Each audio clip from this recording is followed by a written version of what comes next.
India वालों आज थोड़ा सा मुरझाए मुरझाए लग रहे हो, थोड़ा नहीं लगता है थोड़ी। हाँ, कुछ एक्स्ट्रा ही हो गई है इस दफ़ा ना।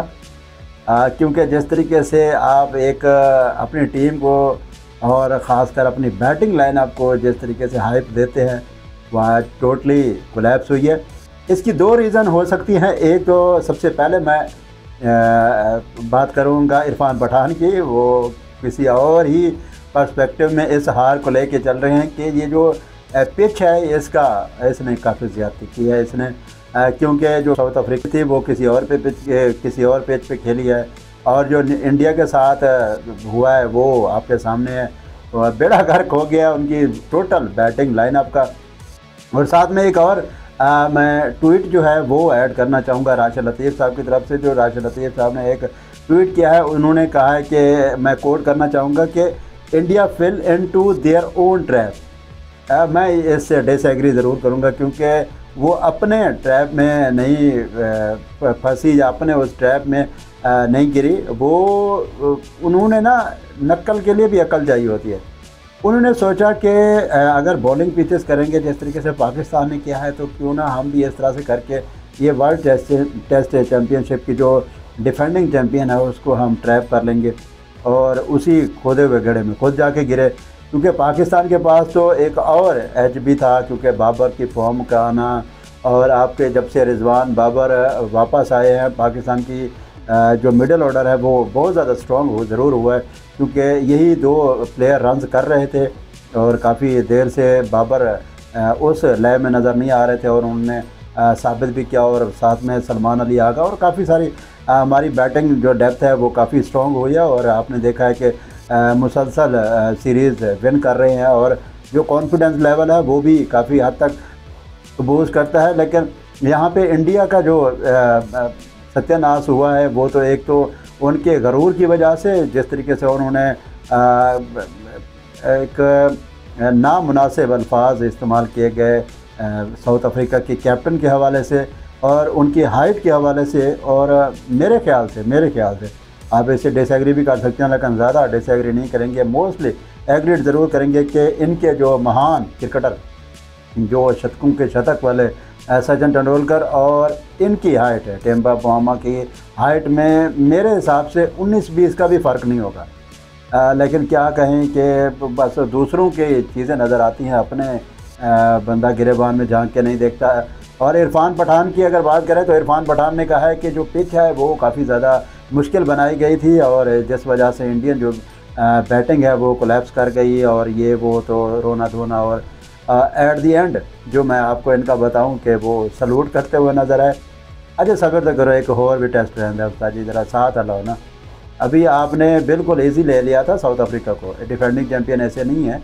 और उनकी जो अभी तक के 11 मैचेस हुए उनमें 10 में उन्होंने कामयाबी समेटी है। और साथ में अगर उनकी जो फॉर्म की बात की जाए और जिस तरीके से यूनिटी में खेलते हैं, और ख़ासकर जो कैप्टन है टेम्बा बाउमा, उन्होंने जो अपना डिफेंस दिखाया, अपना स्ट्राइक दिखाई और अपना अटैक दिखाया, और ओवरऑल इस दोनों इनिंग्स में अपने जिस खेल का मुजाहरा किया वो अनबिलीवेबल है। किसी से बिल्कुल खेला नहीं जा रहा था और वो उसने खेल के दिखाया, मैदान में रुक के दिखाया। और दूसरी इनिंग में तो नॉट आउट भी गए हैं। और दूसरी अगर बात की जाए टेम्बा बाउमा की, उनको एक और भी एजाज़ हासिल हुआ इस टेस्ट मैच में कि दोनों इनिंग में वो वाहिद ही खिलाड़ी थे जिन्होंने 50 स्कोर की। और ये बहुत बड़ी बात है कि इतने टफ विकेट पे ऊपर 50 स्कोर करना। और इसमें एक और भी बड़ी बात हुई थी, वो रविंद्रा जडेजा की थी कि उन्होंने अपने 4000 रन भी कंप्लीट किया और 300 विकेट्स भी कंप्लीट किए टेस्ट क्रिकेट में। तो अभी जो ये संडे है वो इंतहाई नामुनासिब सा गुजर रहा है हमारे पड़ोसियों का। तो दिल छोटा ना करें, ऐसी और भी परफॉर्मेंसेस आपकी तरफ से एक्सपेक्ट की जा रही हैं, क्योंकि जिस तरह से आपका इंटेंट टुवार्ड्स गेम नहीं है, आपका एक किसी और चीज़ों में जो रुझान चला गया है, जिस वजह से आप गेम के ऊपर फोकस नहीं कर पा रहे हैं, दूसरी चीज़ों में फोकस कर पा रहे हैं, जिसके रिज़ल्ट तो इस तरह के आने हैं। तो अगर आप गेम के ऊपर फोकस करते तो शायद रिज़ल्ट कुछ और ही होते। तो आज की इस शिकस्त से काफ़ी सारा सबक ज़रूर सीखने को मिला होगा इंडियन खिलाड़ियों को। और उनके ड्रेसिंग रूम को जो दूसरी विकेट जो 1 रन पे दूसरी विकेट जब गिरी तो तब फील हो गया था गौतम गंभीर को कि अब नाकुल चने चबवाने वाली है साउथ अफ्रीका, और वैसा ही हुआ। और उसके बाद लगातार इनकी विकेटें गिरती रहीं, हल्की फुल्की छोटी मोटी 10, 15, 20 वाली पार्टनरशिप ज़रूर रही हैं, लेकिन वो खातिर खा चल नहीं पाई। और 124 रन का जो टारगेट था वो एक तरह से पहाड़ जैसा साबित हुआ, और जिसके आगे 90+ रन्स के ऊपर इंडिया की टीम ढेर हो गई। और ये उनकी पूरी बैटिंग जो है थी वो कोलैप्स हुई, एक्सपोज हुई, और अपने ही खोदे हुए गड्ढे में जाके गिरी। और नकल के लिए भी अकल चाहिए होती है, और कहाँ तक पिच को डिफ़िकल्ट करना था, कहाँ तक स्पिन के लिए स्पोर्टिव करना था, कहाँ तक फास्ट के लिए करना था, तो इन टोटल चीज़ों को मिस कैलकुलेट कर गई, और जिस वजह से आज जो रिज़ल्ट है वो वन साइडेड हो गए हैं। और एक और बात यहाँ पे ऐड करना चाहूँगा कि साउथ अफ्रीका 15 साल के बाद इंडिया के होम ग्राउंड में हराने के में कामयाब हुई है, ईडन गार्डन कोलकाता में। तो ये बहुत बड़ी अचीवमेंट है, और अगला जो टेस्ट मैच है वो इससे ज़्यादा एक्साइटिंग होने वाला है जी।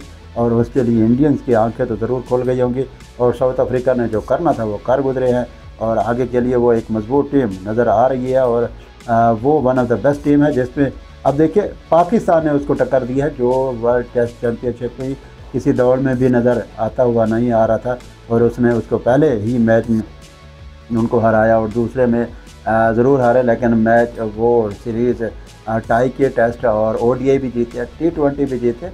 तो पाकिस्तान को ऐसे अंडर एस्टिमेट किया जाता है हर दफ़ा, लेकिन अब जिस तरीके से कॉम्बिनेशन चल रहा है इंशाल्लाह हमारे लड़के फॉर्म करते हुए भी नज़र आ रहे हैं, और इंडियंस का जिस तरीके से ये एक्सपोज हो रहे हैं, तो ये अगर गेम की तरफ ज़्यादा तवज्जो दें तो ये इनके रिज़ल्ट कुछ और ही होते।